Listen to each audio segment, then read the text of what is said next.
Mateus, capítulo 7, a partir do versículo 21.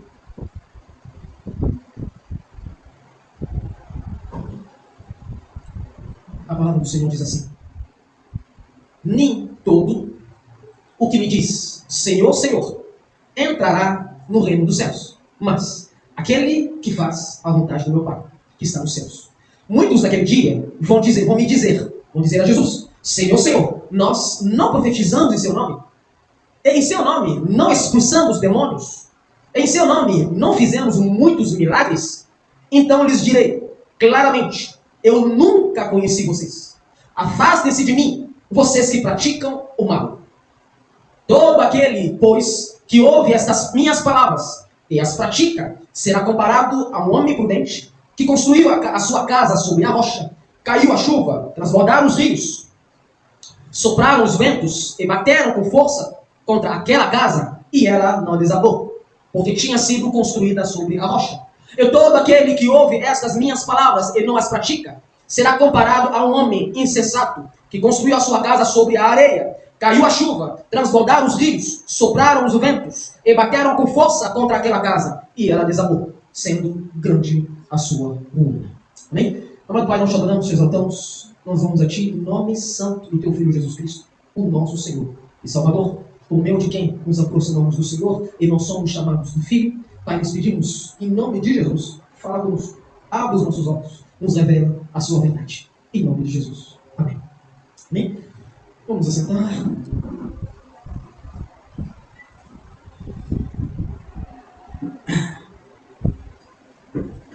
Meus queridos, mais uma vez, sinto-me agraciado pelo Senhor, muito abençoado por Deus, por mais esse momento que me sinto muito privilegiado para poder transmitir para vocês a palavra do Senhor nessa noite. Compartilhar com você essa mensagem da parte do Altíssimo, para que por meio dela possamos fortalecer a nossa fé e que essa mensagem também nos ajude na nossa caminhada nesse mundo. Querido, provavelmente não é a primeira vez que você leu esse texto, eu acredito. E também não será a primeira vez que você vai estar ouvindo uma pregação usando esse texto, que é um texto bem conhecido no meio cristão. Porém, eu acredito que seja um texto extremamente importante a ser ensinado repetidamente. A cada 3 meses, talvez, a cada 5 meses, precisamos voltar a esse texto, relembrar para poder nos situar onde estamos e para onde estamos caminhando.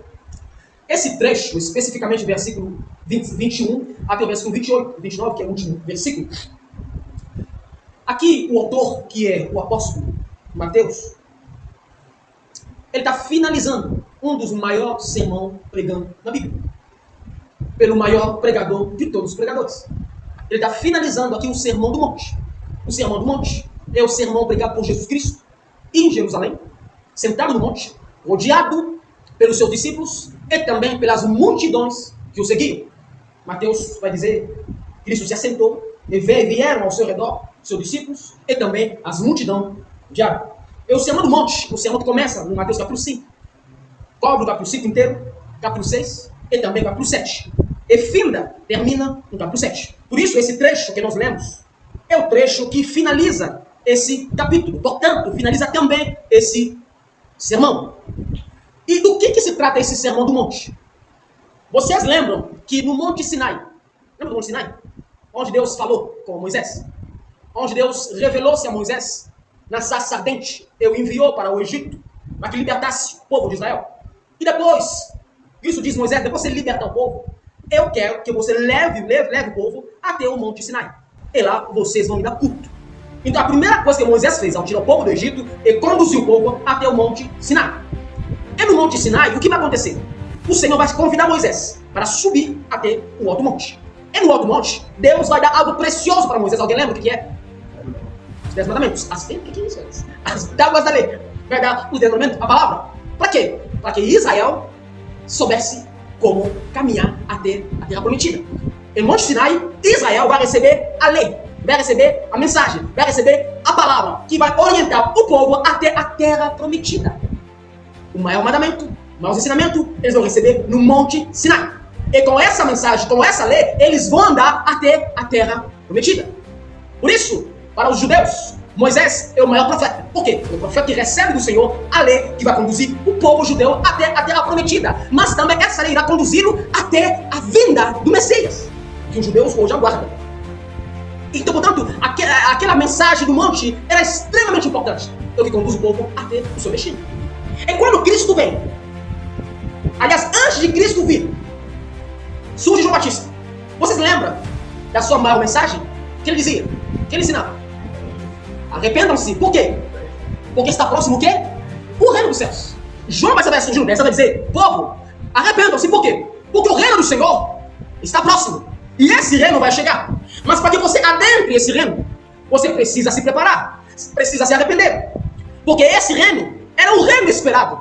Porque na mensagem que receberam do Senhor no Monte Sinai, não somente o decálogo, mas também as profecias apontavam que o reino que jamais terá fim virá. Isaías 9 vai dizer, lembra dessa música do Rodolfo Abrantes? Um menino nasceu, como um filho se nos deu. Ele é o próprio Deus que vive em mim, debaixo de tuas asas. Dizendo, Isaías, o menino nos foi dado, e sobre ele vem o reino. É uma profecia de Isaías que o menino vai nascer, e ele, ao nascer, ele vai trazer consigo o reino dos céus. Portanto, João Batista vai surgir no deserto e vai dizer: povo, arrependam-se. Por quê? Porque o reino está próximo. O reino vai chegar. E logo depois, e esse menino Jesus, ele vai crescer. E ao iniciar seu ministério, ele vai trazer a mesma mensagem. Mateus 4, 17 vai dizer: arrependam-se, porque é chegado ou está próximo o reino dos céus. Portanto, é sobre esse reino que Jesus vai falar no monte, no Sermão do Monte. No Sermão do Monte, Jesus vai falar sobre esse reino que ele trouxe. Portanto, há uma equivalência entre o Monte Sinai e o Sermão do Monte. Porque o Monte Sinai é a lei que conduziu o povo até a terra prometida. Mas agora o Sermão do Monte é a lei, é o ensinamento, é a interpretação de Cristo que nos leva até os céus. A importância que tinha a lei de Moisés para conduzir o povo até a terra prometida, a mesma sacra importância tem o Sermão do Monte, que é o esqueleto do que é um cristão, que mostra como é o reino, qual é a cultura do reino, quem faz parte do reino, é como nós podemos permanecer firme até entrar na eternidade. Portanto, há essa equivalência, essa importância. Por isso o Sermão do Monte é um dos sermões mais importantes de toda a Bíblia. Porque o Sermão do Monte nos traz as marcas do reino. Nos ensina como é o reino. Nos mostra quem habita no reino. Nos mostra quem é o rei do reino. Nos ensina tudo sobre o reino. Quais são as características de quem está no reino, quem vive no reino, como são essas pessoas. Além disso, vai nos ensinar sobre a lei, como interpretar a lei. Jesus vai ensinar sobre como devemos lidar com a ira. Vai nos ensinar sobre o divórcio, sobre o adultério, nos ensinar sobre o juramento, sobre a vingança, sobre como lidar com os nossos inimigos. E Cristo vai nos ensinar como devemos andar nesse mundo até a vinda do Messias. Portanto, o Sermão do Monte nos fala, nos ensina como é o reino, quem é o rei e como vivem os súditos, os que vivem nesse reino. Enquanto no Monte Sinai, a lei foi dado na tábua nas mãos de Moisés, no Sermão do Monte, a lei não é mais dada pela tábua, mas a lei é cravada no coração pela fé. Portanto, Cristo explica e mostra que pela fé, na pessoa de Cristo, pela fé total na pessoa de Deus, que nós chegamos à eternidade. Não é pela lei, mas agora é pela fé. Portanto, o Sermão do Monte nos mostra como viver no reino de Deus. É ter um coração transformado, que produz amor, justiça, humildade, misericórdia, confiança total na pessoa de Deus. Portanto, ao chegar no final desse Sermão do Monte, Jesus vai também trazer uma mensagem impactante e importante para que todos nós hoje como cristãos saibamos e que possamos guardar e saber que isso vai acontecer. Jesus também vai dizer no Sermão do Monte que Deus aprova como fiel para reinar com ele. Ele reina com ele não aqui na terra, mas na eternidade. Jesus vai dizer, sabe para viver no reino? O reino se vive assim, o reino é assim, o reino é assado, o reino é assim, aqui na terra. Porém, agora no céu, na eternidade, com Deus Pai, para ser aprovado, tem coisa diferente.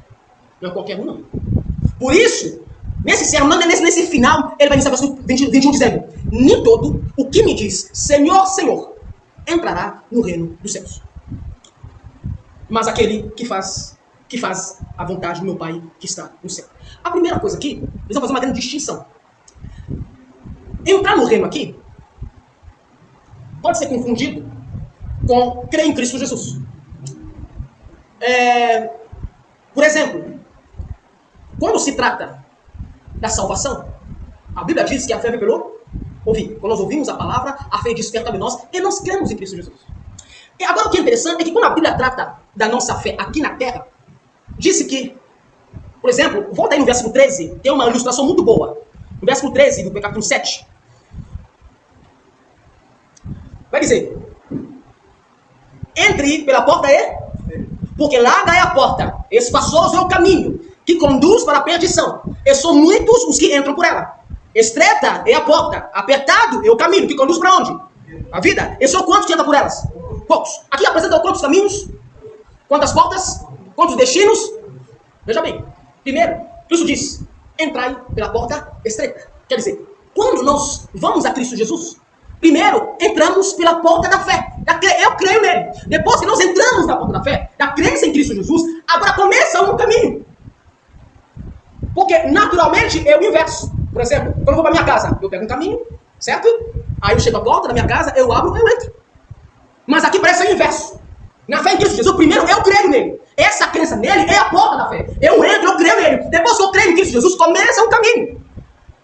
Isso é um caminho terreno, certo? Aqui na terra.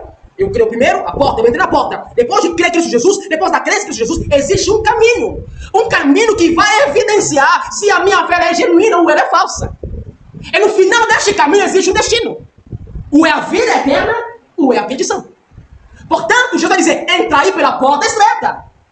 Porque tem a porta larga, mas entra pela estreita. É o caminho da porta estreita que é o meu caminho apertado. O caminho da porta larga é espaçoso. E o destino final da porta estreita é a vida eterna. E o destino final do caminho largo é a perdição. Portanto, quando Jesus, voltando no versículo 21, quando Cristo diz: muitos dirão naquele dia: Senhor, Senhor, ele vai dizer: nem todos entrarão no reino dos céus. De quem Jesus está falando aqui? Lembra do versículo 13? Duas multidões aqui. Os que entraram pela porta estreita e caminharam pela porta, pelo caminho apertado, e os que entraram pela porta larga e caminharam pelo caminho espaçoso. Então, quando diz Senhor, Senhor, então aqui, quando diz entrar no reino dos céus, não aponta para a crença, a fé na terra, mas aponta para o final do caminho, o que aponta ou para a vida eterna ou para a perdição. Então aqui se trata do julgamento final, da volta de Cristo. Portanto, aqueles que estão falando aqui, digam Senhor, Senhor, são aqueles que entraram pelas portas e caminharam pelas portas e chegaram no final, no juízo final. Aqui é um cenário do juízo final que nos aguarda. É o cenário que todo ser humano vivo passará. Os que creem em Cristo Jesus e os que não creem. Todos nós passaremos por esse caminho, onde estaremos todos diante de Deus, no julgamento final. Então esse texto retrata isso. Retrata os homens diante de Deus. Retrata as pessoas diante de Deus. Agora, tem uma particularidade. Veja que essas pessoas diante de Deus não são pessoas indiferentes a Deus. Não são ateus. Porque Deus não chama Senhor de Senhor. Não são pessoas que são indiferentes de Deus, não. Não são pessoas que nunca ouviram falar de Deus. Mas, na verdade, são pessoas que são mencionadas no corpo da igreja. Esse aqui são um joio com trigo. Vocês lembram? Senhor, o Senhor plantou trigo. E à noite, Nico plantou joio. Cresceram juntos. O que eu vou fazer, Senhor? Podemos arrancar o joio? O Senhor diz, não arranca não. Deixa. Eu vou enviar os meus anjos no final. Meus servos. E eles vão separar o joio do trigo. Eles vão arrancar o trigo, vão botar no celeiro, vão tirar o joio, vão queimar na palha. Mas eles ambos estavam no caminho. Ambos estavam no caminho. Esse povo aqui se trata da palha. Lembre-se. Quem vem depois de mim, não do que eu batizo vocês com água, mas ele vos batizará com fogo. O Espírito é com fogo. Ele vai separar o que irá para ficar com o Senhor. Ele queimará como palha. Julgamento. Portanto, veja que aqui se trata não de pessoas indiferentes, mas está falando de joio que anda com trigo, de palhas que anda com feixes, de homens imprudentes que anda com homens prudentes, de homens insensatos que anda com homens sensatos, dos religiosos que anda com homens que de fato são piedosos. Aqui Aqui Jesus está falando sobre, lembra a minha pregação semana passada, retrasada, que eu falei sobre a árvore plantada junto à ribeira das águas, é a árvore plantada no deserto, um lugar que é superficial, vem o sol queima tudo, mas a árvore que está fincada na água permanece. Então, são essas duas árvores que estão caminhando nessa terra, para o destino final. Então aqui o texto trata aqui de pessoas que têm raízes superficiais, mas que estão no meio religioso, que caminha com trigo. São aquelas pessoas que eu também já preguei aqui, lembre-se. Levanta, olha para o espelho, o Senhor revela quem ele é, mas sai do espelho, esquece tudo. Não faz nada, continua como estava. Então eu disse que essas pessoas também dirão, Senhor, Senhor, naquele dia do juízo. Esse não pode ser você dizendo, Senhor, Senhor, Senhor, Senhor. Esse se referencia também ao nosso futuro. Nós um dia estaremos nessa condição, quando ele voltar diante do Rei dos Reis e Senhor dos Senhores. E ele vai dizer, nem tudo o que me diz Senhor, Senhor, entra. Veja que muitos são os que chamam ele de Senhor. São muitos que dizem que ele é meu Deus. São muitos que confessam que ele é o Senhor. Mas entre todos eles que confessam que ele é o Senhor, a Bíblia diz que nem todo aquele que fala que ele é o Senhor entrará no seu reino. Isso significa, meus queridos, que dizer que o Senhor que dizer que Jesus é seu Senhor não é suficiente para você reinar com ele eternamente. Tocar na igreja, cantar na igreja, se batizar, tomar ceia, vir à igreja, não é suficiente para que você receba, entre no gozo do amado do seu Pai. Não é suficiente. Não é suficiente. Não é levantar a mão. Repita. Jesus Cristo, Senhor Jesus, eu te recebo, eu te recebo. Não. Isso pode até tornar você membro de uma igreja. Isso pode fazer as pessoas levantar a bandeira e cantar. Eu sou nova criatura, a minha vida. Não são todos que dizem, não são todos que vão dizer aquele dia, Senhor, meu Senhor. Alguns acreditam que vão comover o Senhor com seu choro, com seu grito. Não vão. Porque ele veio como um cordeiro para morrer por nós na sua primeira vinda. Ele veio como um bebê que nasceu. Ele veio no ventre da Maria. Ele veio como uma criança que iria morrer. Mas quando ele vier, da próxima vez que ele vier, ele virá como o leão da tribo de Judá. Ele virá como o juiz dos juízes, os reis dos reis e o Senhor dos senhores. Temam. Nós devemos temer ele, porque ele não somente virá, ele tem um poder para julgar o mundo inteiro. Ele é o juiz. Quando ele vier, ele virá para julgar a humanidade. Veja, o versículo 22 vai dizer, muitos naquele dia, para reafirmar que se trata do dia do juiz, da sua segunda vinda. E naquele dia, querido, acredita, haverá prestação de conta. Nós daremos contas ao Senhor. Em Tessalonicenses vai dizer que os mares entregaram os seus mortos, e os que estão vivos também serão arrebatados. Nós iremos ao encontro do nosso Senhor, ele nos julgará. Então naquele dia será um dia que todos cairão de queixo caído diante daquele cujo todos os anjos se dobram, adoram, exaltam. Todos os seres dos olhos estranhos e esparramados serão focados nele, em Cristo Jesus. Será que um dia de toda a glória, é naquele dia ele haverá de julgar todos os homens, haverá de dividir aqueles que lhe pertencem e os que não lhe pertencem. Ele não julgará as vossas ações, ele julgará os vossos corações. Ele julgará os nossos corações, almas. Julgará as nossas almas. Naquele dia, o dia do juízo. Em Isaías capítulo 2, versículo 11 vai dizer, os olhos arrogantes serão abatidos naquele dia. Um dia de juízo. Os que se acham, eu sou cara, eu estou... Naquele dia, Darwin, naquele dia, a Bíblia diz, os olhos arrogantes serão abatidos. A soberba humana será humilhada. Só o Senhor será exaltado naquele dia. Só ele, o seu trono, reinará. A Bíblia diz que naquele dia todo o joelho se dobrará. Gente, vai ser um espetáculo. Vai ser um espetáculo que você vê. O diabo que se acha diabo, que acha que manda. Naquele dia, a Bíblia diz, todo o joelho se dobrará. Toda a potestade, toda a principado, todos os seres, todos. Não veremos os demônios, não veremos o diabo. Veremos todos eles se dobrando. E eles vão dizer, ele é o Senhor. Naquele dia, nós veremos que o Deus que nós servimos não é qualquer Deus, não. Ele é o Rei dos Reis, Senhor dos Senhores. Aquele dia. Como se não voltará para julgar os vivos e os mortos. O texto diz, naquele dia, vão me dizer, Senhor, Senhor. Nem todo que diz Senhor, Senhor, entrará no reino dos céus. Mas quem vai entrar? Quem vai entrar no reino dos céus? Aquele que faz a minha vontade. Não é aquele que faz bem feito. Não é aquele que é criativo. Não é aquele que faz tudo. Mas aquele que faz a minha vontade.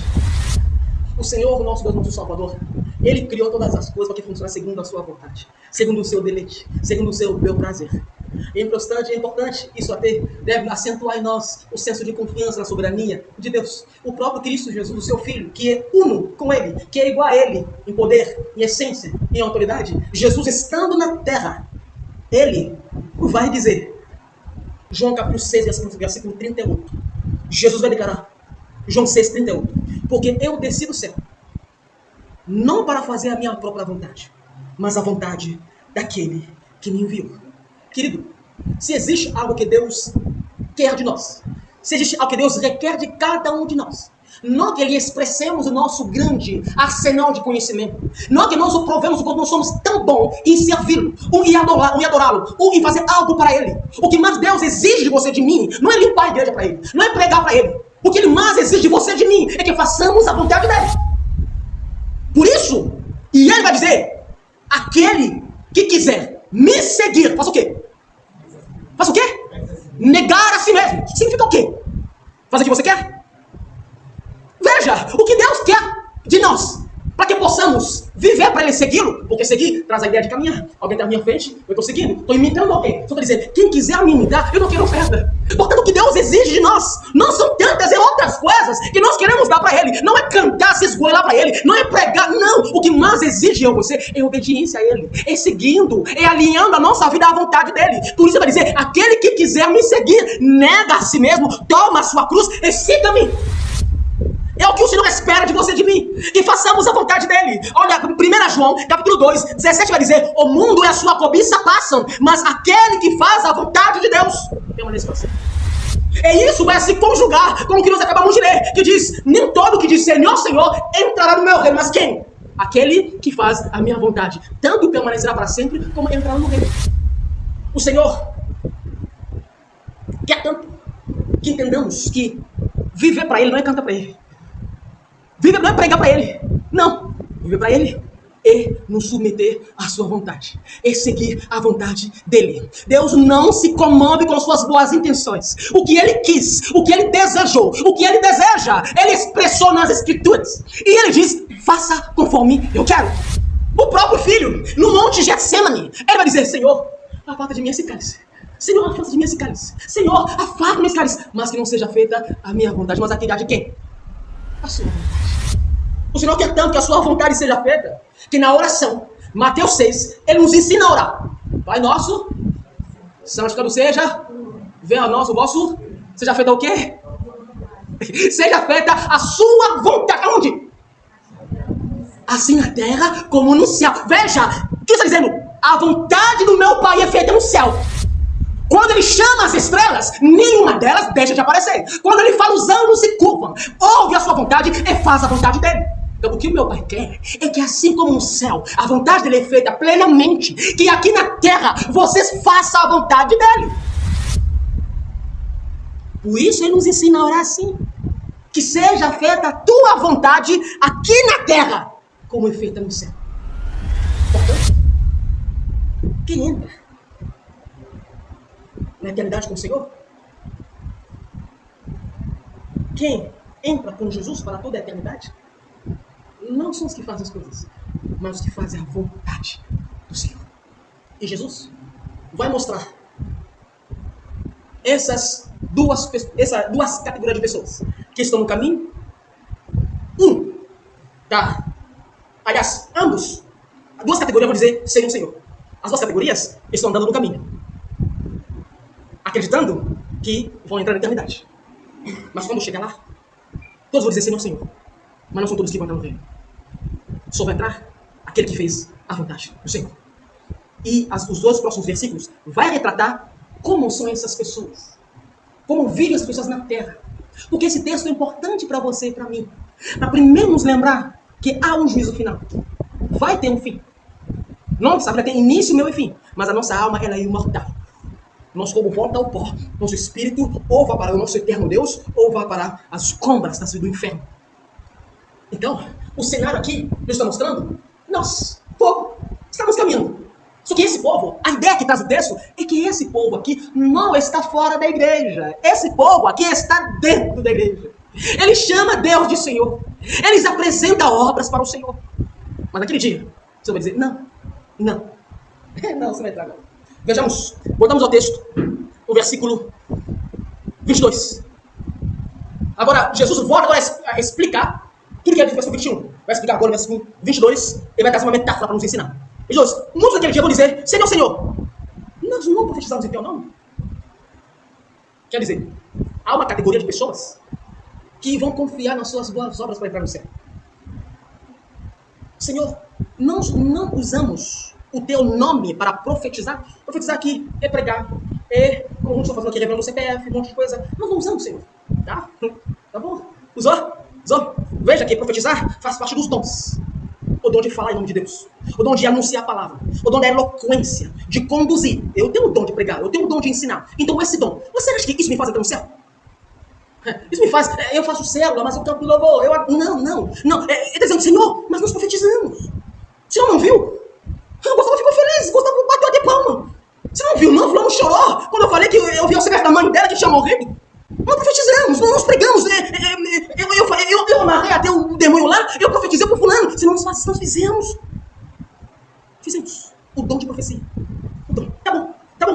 Continua, Senhor, mas veja bem, não somente profetizamos, nós fomos muito mais além. Nós expulsamos demônios, a autoridade no mundo espiritual. Nós amarramos, tá amarrado, cala a boca, fala. Você vai fazer o quê? Eu entrei nela, porque ia estragar a família dela, eu matei o filho dela, Satanás me mandou. Tá, o que você fez? Não, nós expulsamos. Tá bom, expulsei. O que mais? Senhor, vamos muito mais além. Além de falar de forma eloquência, falar com eloquência, de persuadir as pessoas, nós também fizemos algo extraordinário. Nós dominamos o demônio, nós o expulsamos e fomos mais além. Nós operamos um milagre, o sobrenatural. Senhor, eu fiz o cego ver. Senhor, eu fiz o paralítico andar. Eu fiz milagres sobrenaturais. Você não levou água e vinho? Tá. Não levantou morto? Também levantei. Eu fiz milagres. Tá, eu fiz. Perceba, o que tudo isso tem em comum? Eu fiz milagre, eu expulsei demônio, eu profetizei. O que os três têm em comum? Aparência.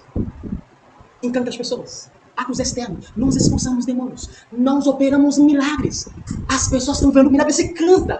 Ele prega, ele profetiza, ele anuncia. Essas coisas têm algo em comum, essas três coisas. São coisas que encantam as pessoas, que iludem as pessoas. São atos externos. São coisas de aparências, feitas para os homens verem. Eu lembro, eu vi um vídeo, tempo atrás. Mas jovem, vem cá contar um milagre. Que Deus fez na sua vida? Eu tinha caroço aqui há 5 anos. Depois eu fiz campanha. Aí Deus tinha um caroço, não tem mais caroço. Aleluia, amém. E a tua irmã, que Deus fez na sua vida? Querida, vai separar lá, traída, todos os dias. Mas depois o milagre, o marido foi restaurado, eu não me trai mais. Aleluia, amém. Que Deus fez na sua vida? Eu já pobre, eu sou rico, eu tenho medo. Aleluia. Aí eu vi uma pessoa, que Deus fez na sua vida, querido? Ele salvou o pastor. Tá bom. Mas o que mais ele fez? Ele pegou os meus pecados. Ele me ensinou a amar. Tá bom. O que mais ele fez?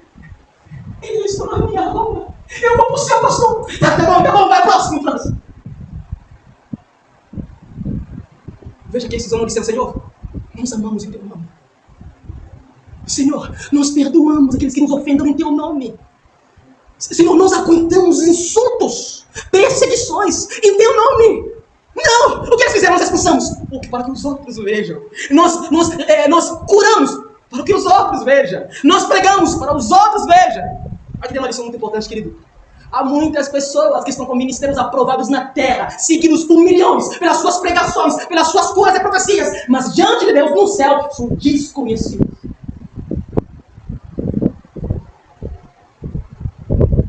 O Senhor vai dizer, afastem-se de mim. Afastem-se de mim.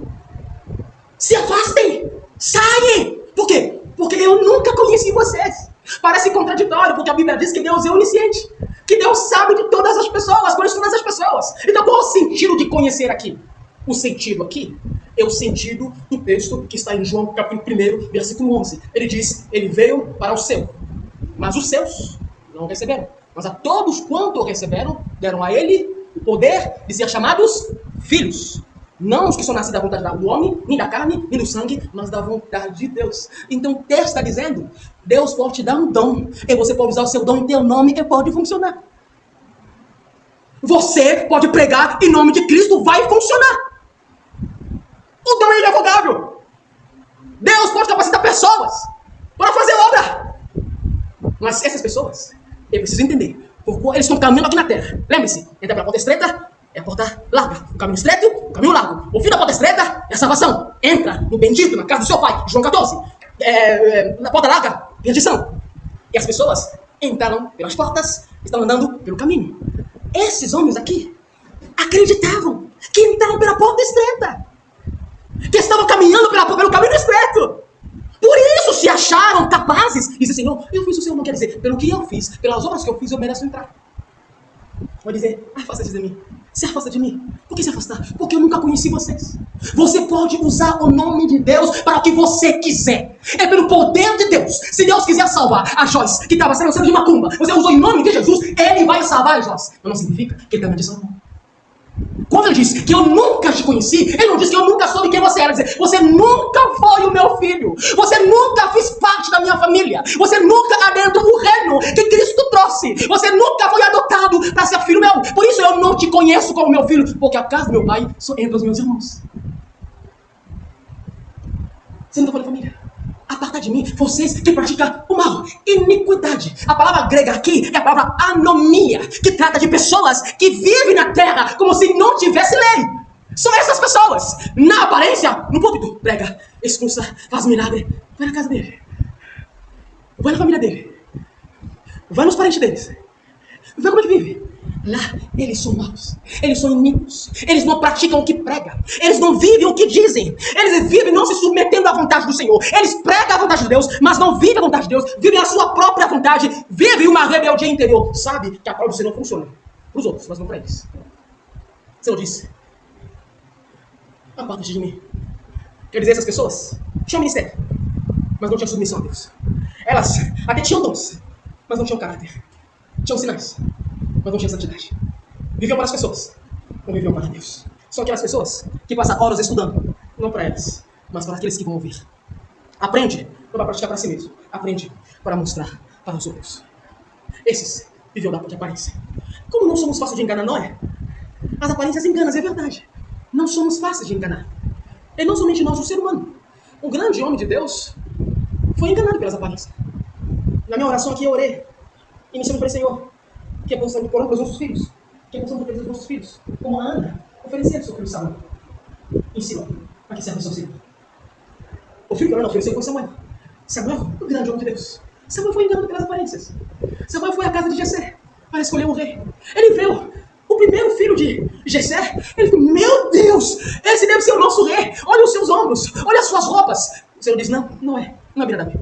Deus está Senhor, meu Deus, então ele também não é. Meu próximo também não é. Vai passar todos.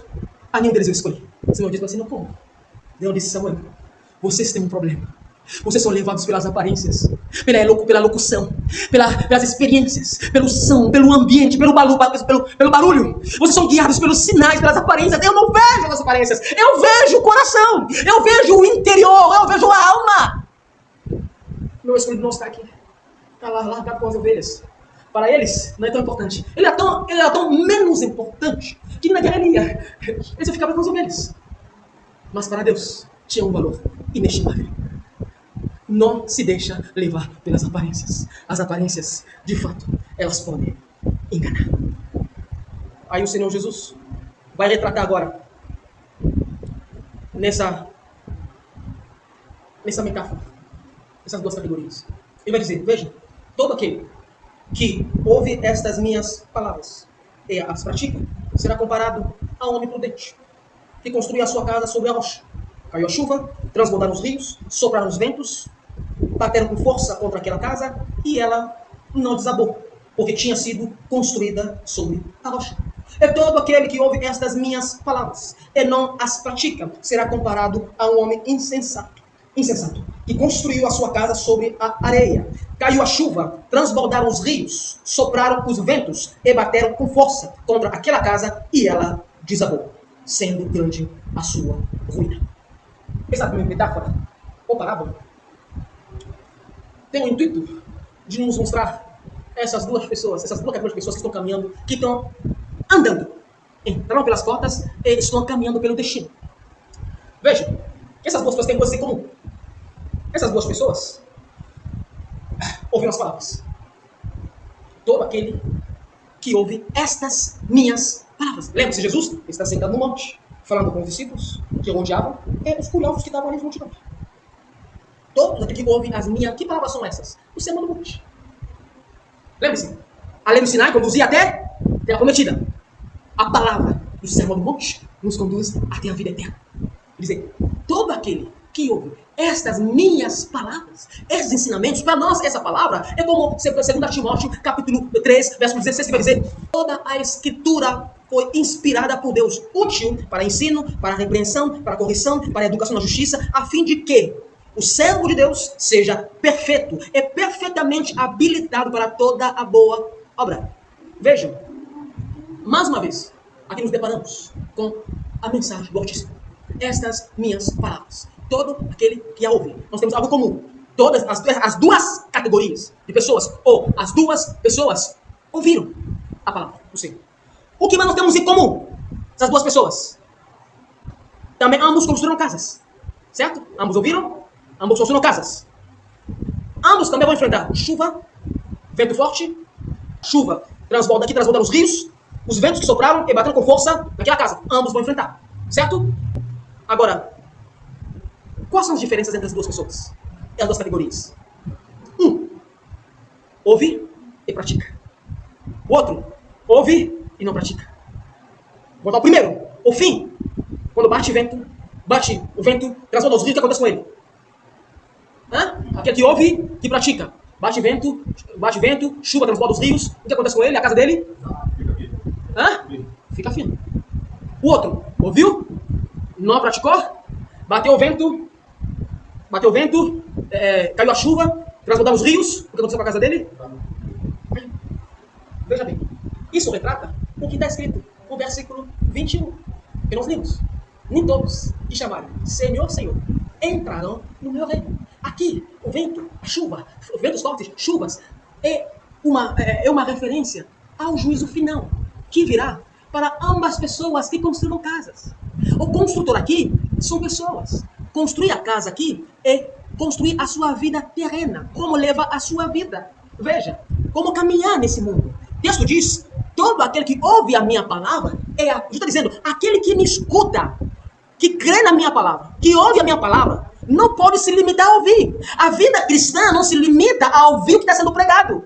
Mas a verdadeira fé exige que aquilo que nós ouvimos, uma boa doutrina, deve causar em nós um desejo de praticar. É o que vai trazer mudança nas nossas vidas. Como eu sempre falo, uma boa ortodoxia, uma boa doutrina, uma reta doutrina desperta uma boa prática, uma ortopraxia, reta, prática. Então significa que uma verdadeira boa doutrina, quando ela é ouvida, ela muda, ela gera fé, muda as nossas vidas. A fé revelou? Ouvi? Quando eu ouço, a fé entra em mim, se desperta em mim e muda a minha vida, eu mudo as práticas. Essa mudança de prática é construir a casa. É vida, quer dizer, a minha vida, a vida daquele que ouve, que pratica essa prática baseada em quê? Baseada na palavra. Tem uma coisa que nós esquecemos aqui. Onde a vida desse homem está construída? Qual é a base desse homem? Que ouviu e praticou. Onde construiu a sua vida? Sobre o quê? Sobre a rocha. Então a rocha aqui, não podemos espiritualizar essa palavra, pois apesar de Cristo, em muitos textos, ele é conhecido como a rocha da salvação. Mas o texto, a palavra aqui, é uma pedra mesmo. Porque na metáfora quer indicar um lugar sólido. Um lugar que não se quebra. Um lugar firme. Aquele que ouve e pratica, quer dizer, coloca em prática as palavras de Cristo, quer dizer, vive segundo essa palavra, essa pessoa é chamada de prudente. A palavra prudente aqui é a palavra frônimos. Essa palavra significa aquele que é sábio. Quem é o sábio na Bíblia? O provérbio vai dizer, o temor a Deus é o princípio da sabedoria. O texto vai dizer, aquele que ouve as minhas palavras, pratica, é prudente, é sábio. Quem é o sábio? Aquele que teme a Deus, aquele que vive conforme a palavra do Senhor. Aquele que vive assim, ele caminha nesse mundo, constrói a sua vida sobre a rocha, sobre Cristo, sobre o firme fundamento que já foi posto. Esses, quando ver o julgamento final, quando vier o vento forte, quando vier as chuvas fortes, quando bater forte naquela casa, ela não vai cair. Por que não vai cair? Porque ela é forte? Sim ou não? Sim ou não? Por que não vai cair? Está falando de onde? Porque está firmada na rocha. Quando vier o julgamento, quando formos réus diante do Senhor, nós não seremos salvos porque nós somos bons. Nós seremos salvos porque foi pelo sangue de Jesus. Foi pelo sangue dele que nos firmamos. Fomos salvos por ele e não por nós. O que nos salva, não são nossas práticas, o que nos salva é a rocha que nos sustenta. É a rocha. Portanto, vejam que o outro povo ouviu as mesmas coisas. Ouviu a palavra, porém, não praticou. O texto diz, quem faz isso é chamado de insensato. Nécios. Que construiu a sua casa sobre o quê? Areia. Areia aqui só aponta um lugar instável, frágil, sem raiz profunda. Não consegue sustentar nada. Quando bate o vento, vem o julgamento, desaba. Porque não se sustenta a si mesmo. O Senhor está dizendo que grande é a ruína dessa pessoa. E quer exemplificar que muitos que já dirão, Senhor, Senhor. Vai dizer, nem todos que me chamam do Senhor entram no reino, mas entrará aquele que fez a vontade do Senhor. Agora vocês preguem para mim, quem fez a vontade do Senhor? Dizem para mim, desses dois grupos, quem fez a vontade do Senhor? Aquele que ouviu e praticou. Por isso a sua casa permanece em pé. Por isso ele adentra nos celestiais. Mas aquele que ouviu e não praticou, apartai-vos de mim, porque eu nunca vos conheci. Consegue perceber que vir à igreja não é suficiente? Só ouvir não é suficiente? Porque na verdade, quando nós ouvimos, verdadeiramente, genuinamente, a fé é despertada. E quando a fé é despertada, nós não fazemos para sermos aprovados. Eu não prego para ser salvo. Eu acredito e eu espero que vocês não cantam para ser salvo. Vocês não vêm cultuar para ser salvo. Mas nós cantamos, nós pregamos, nós cultuamos, porque Ele nos salvou. Não nos apoiamos nas nossas obras. Nós nos apoiamos no sacrifício que ocorreu há 2000 anos atrás, onde Ele morreu por cada um de nós. Quer dizer, a nossa firmeza está no evento que houve há 2000 anos atrás, na cruz do Calvário. Ali foi posto um fundamento. É naquele fundamento que nós estamos enraizados. Queridos, como eu disse, essa mensagem de 3 em 3 meses, de 6 em 6 meses, precisamos ouvir, relembrar. O Senhor está dizendo, cuidado, cuidado. Não pense que todos que dizem Senhor, Senhor, entraram pela porta estreita.